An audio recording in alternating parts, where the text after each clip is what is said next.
Hi folks, I'm Chris Marshall with Woodworkers Journal magazine. We woodworkers love to build these classic, low Adirondack chairs.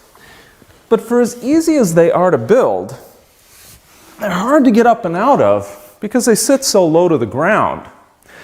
And that's why these tall outdoor chairs are hugely popular these days. They pick up on some of the same design themes as the low chairs: slatted seats, a top curve to the back slats, and a contoured seat profile. But obviously, besides their good looks, these chairs are a breeze to get in and out of without squatting or straining, and they're not that much harder to build than the low, classic style Adirondack. You can make them from any 3/4 inch outdoor suitable lumber. I used mahogany for this chair, but cypress, cedar, redwood, or even painted fir would be other good choices. In this video, I'm going to show you how to build one of these chairs, and you can get all the step-by-step instructions by visiting woodworkersjournal.com. Those downloadable plans will also show you how to make a pair of tables that connect two of these chairs into a single unit so you can relax with a friend.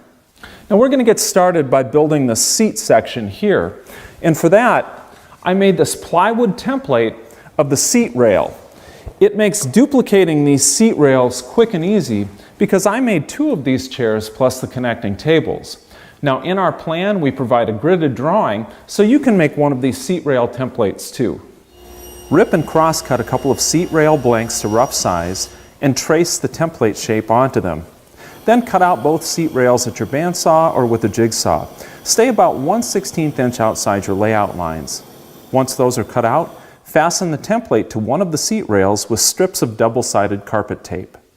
I'm going to use this bearing-guided flush trim bit in my router table to trim my seat rails to match the template perfectly. The bearing on top of the bit is going to ride along the edge of the plywood template to shave off the excess material. When you're done template routing one seat rail, repeat the process to do the other one.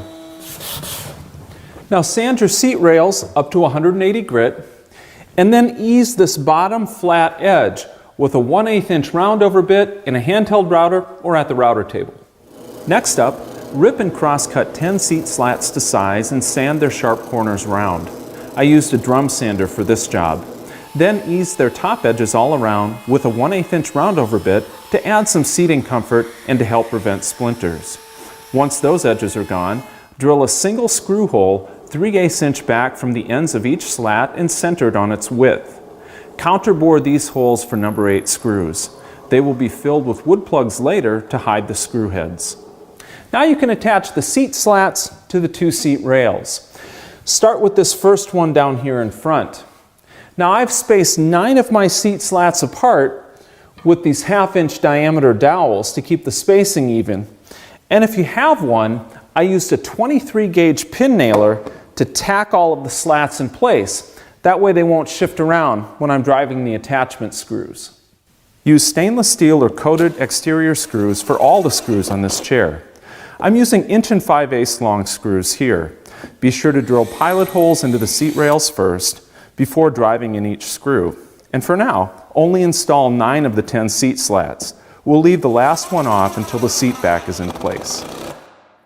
Next up comes the legs. They're 1.5 inches thick for strength, and I made them from 2 3/4 inch thick laminations. To speed that process up, I started by face gluing and clamping 4.5 inch wide blanks together to form a sandwich for making 2 legs. You'll need 2 of these wide glue ups to yield the 4 chair legs. Be sure to use an exterior rated glue. I'm using Titebond 3 in the green bottle here for all the glue joints of this project. Spread the glue evenly and use plenty of clamps to get a good bond. When the glue dries, joint the long edges of the laminations flat and square, then rip them into 4 2-inch wide legs. Now that we've got the leg blanks ripped to width, it's time to cut them to final length. So let's take another look at the completed chair. Notice that the legs are splaying off of vertical in both directions. It's 11 degrees this way and 11 degrees this way. And on our material list, we've got these leg blanks listed at 37 inches long, but that's actually the rough length so that you've got some room on the ends for trimming. So at this stage, here's an easy way to avoid mistakes. Miter cut one end of each leg to 11 degrees And then measure from this cut end 36 1/8 inches and make another 11-degree miter cutting line down here. You want these miter angles to face the same direction on both ends of the legs, and you want both finished edges of the legs to measure 36 1/8 inches when you're through. So keeping this in mind, go ahead and miter cut your legs to final length. These top cross braces between the legs are also made from 2 3/4 inch pieces, but notice that there's a shorter inner piece between the legs and a longer outer piece that extends all the way to the outside edges of the legs. That's because these cross braces are going to form half lap joints with the legs that look like this. It's going to make these top leg connections much stronger. Rip and cross cut 2 inner and 2 outer top cross braces to size. Then miter cut their ends to 11 degrees. Now go ahead and glue up the top cross braces to make a pair of doubled up laminations like this. Arrange the parts so the shorter cross brace is centered on the length of the longer cross brace. That'll give you half of the half lap joint I was talking about earlier. Now set the cross braces in place on the legs and use them to trace where to cut the legs for the other half of the half lap joints. Then swivel your miter gauge to 79 degrees and use a wide dado blade to cut them. A clamped stop block helped me register the ends of these cuts accurately.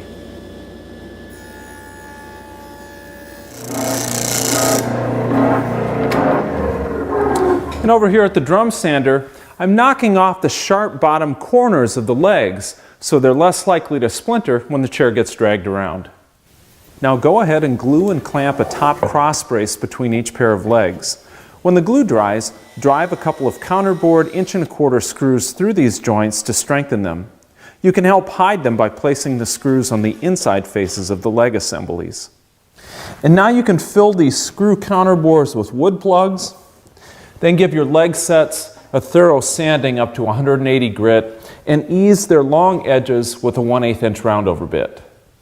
And with the leg sets done, now we're going to go ahead and make this lower footrest assembly. It consists of these 2 lower cross braces, a back stretcher, and this curved footrest piece. Make up these lower cross braces and this back stretcher just like you did the legs, from 2 3/4 inch thick glued up laminations. And then cut your lower cross braces to 27 3/4 inches long and miter cut the ends to 11 degrees and have the direction of these miters facing the same way. Now this back stretcher is 18 1/2 inches long and just cut the ends of it square. Now if there's any aspect to this chair project that's tricky, in my experience, here it is. These lower cross braces require 2 half lap cuts so they can wrap around the legs here and here. And I've marked up one of these parts. Now the back half lap joint is on the back of the part, and the front half lap cut is 3 1/4 inches back from the top angled end of the piece.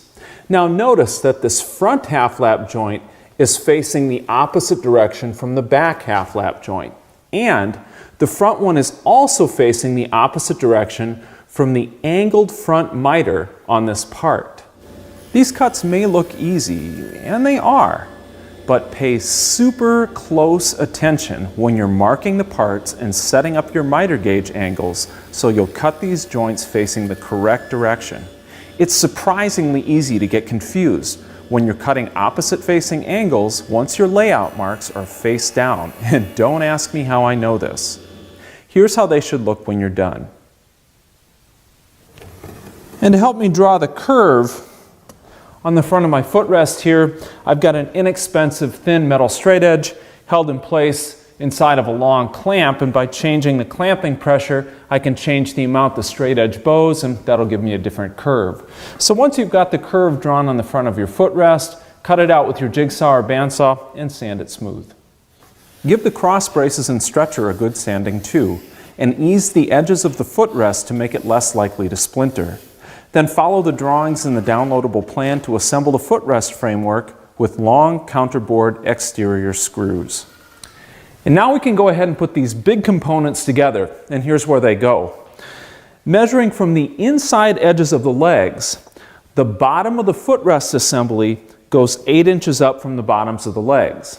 And the bottom of the seat assembly goes 25 inches up from the bottoms of the legs. So go ahead and mark those locations out. Clamp the seat and footrest assemblies into place between the legs and mark the bolt hole locations. Center a single bolt on each of the joints. Then drill 5/16 inch diameter holes all the way through at your marks and install the bolt hardware. I'm using stainless steel carriage bolts, flat washers, and nylon insert lock nuts to secure these joints because the metal won't rust. And 3-inch long carriage bolts will give you just the right amount of length. And now that the chair base is assembled, we can go ahead and add the back to it. The back consists of these 7 tapered back slats, but they all start off at the same proportions, 26 inches long and 2 3/4 inches wide.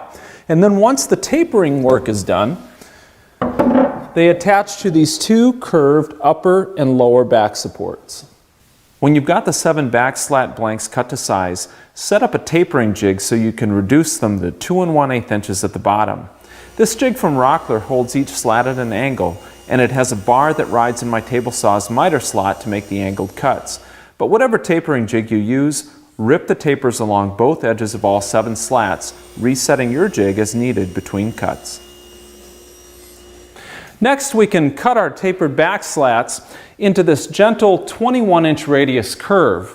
Now I've got my back slats clamped together with the edges aligned, and to draw that curve, you're going to need a trammel, which looks something like this. It's basically just an oversized compass with an adjustable metal point on one end and a fixture for holding a pencil in the other end.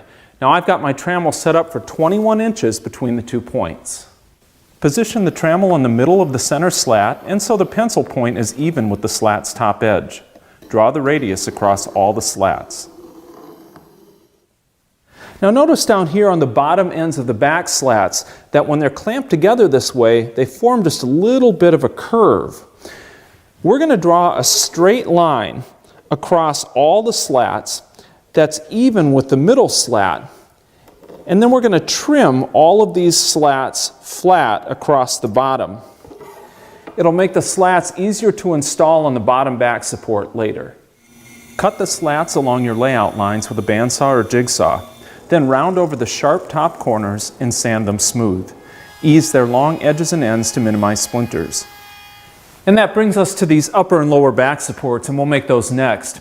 Each of them has this 2-inch wide curved section plus straight portions on the ends that attach to the chair frame. And here's how to lay out their curves. I've made up blanks for my upper and lower back supports, and I've drawn a reference line across the middle of each. Now I've got my upper back support carpet taped to this long piece of scrap MDF, and it's got a line drawn down the middle of it. And here's why I did that. The line allows me to square up my workpiece to the MDF, and it also gives me a reference line for aligning the point of my trammel. I've also drawn a reference mark 2 inches in from the front edge of the upper back support and 1 3/4 inches in from the front edge of the lower back support. These 2 marks will set the inside curve of these parts. With your trammel set to a 26-inch radius, draw the inside curve on the upper back support so it touches the mark you drew. Then shift the trammel forward and draw the outside curve so it aligns with the back edge of the upper back support. For both of these curves, keep the trammel's metal point on the center line of the backer board.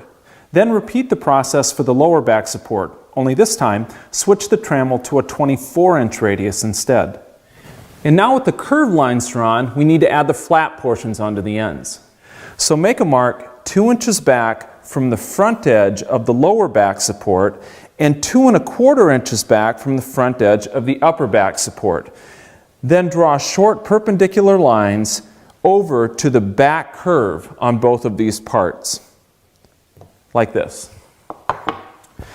Now notice that the flat portion on the upper back support is about 3 times longer than the flat portion on the lower back support. Now grab just the upper back support and head to the table saw.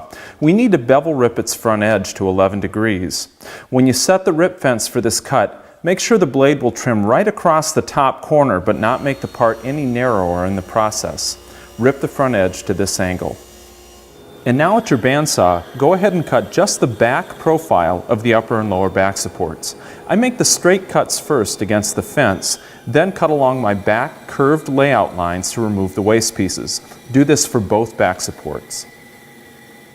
Now the last cuts we need to make on these back supports, this inside curve, is what gives the back of the chair its tilt.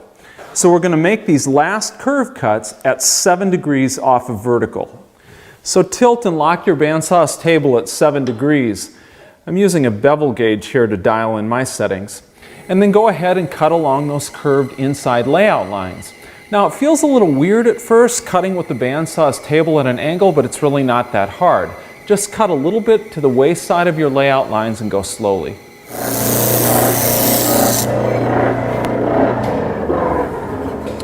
Now sand these curved edges smooth, and remember, if you're using a spindle sander like I am here, be sure to tilt your sander's table to 7 degrees so you can maintain that inside curved tilted edge.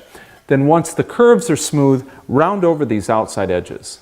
And now you can go ahead and attach the back slats to the lower back support. I'm going to use the upper back support to help hold the slats, but not to attach to them yet. That comes later. Start with the middle slat, lining it up with the middle of the curve. Attach it with a single counterbore number 8 by 2 inch screw. Then space the slats 5/16 of an inch apart. I'm using a dowel to do that here. Attach each slat to the lower back support with a single screw, then plug the screw holes and trim them flush.